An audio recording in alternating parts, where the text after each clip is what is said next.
의료계의 집단 행동이 초읽기에 들어간 가운데 정부는 대국민 담화를 통해 자제를 호소했습니다. 의료 공백은 국민의 생명과 건강을 볼모로 삼는 일이란 건데 실제 집단 행동이 벌어지면 법에 따라 대응하겠다고 강조했습니다. 권난기 기자입니다.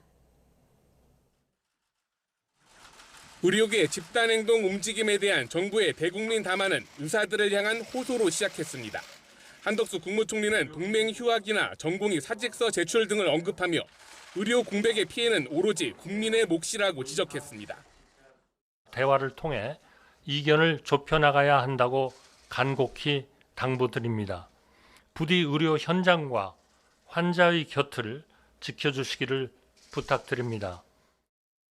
한 총리는 필수의료 전문의인 한 심장내과 의사가 아이들 졸업식에 한 번도 못 가봤다는 사연까지 전하며 필수의료 분야 보상과 같은 기존 의료계의 요구사항을 들어주겠다고 약속했습니다.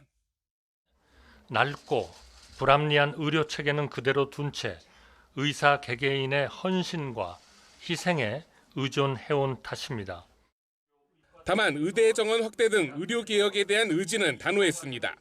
의대 정원은 27년 동안 한 명도 늘지 않았다며 의사 수가 확보되지 않는다면 의료개혁은 절대 성공할 수 없다고 강조했습니다. 집단행동이 의대 정원 협상과 이어지는 일은 없다는 건데 대통령실 고위 관계자 역시 증원 규모는 협상의 여지가 없다. 정원 확대 규모를 줄이는 건 안 된다고 선을 그었습니다. 이번 대국민 담화에선 집단행동에 대한 구체적인 대응 조치를 언급하진 않았지만 엄정 대응이란 기조는 확고합니다.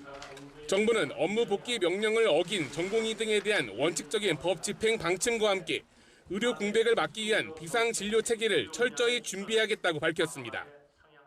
정부는 국민의 건강과 생명을 지키기 위해서 법에 부여된 의무에 따라 가지고 필요한 조치를.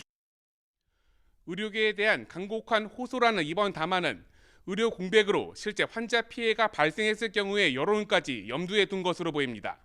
그만큼 의대 정원 확대에 대한 정부의 의지가 강한 것으로 보이는데 앞으로 환자 피해를 최소화할 방안이 나올 수 있을지 주목됩니다. YTN 권난기입니다.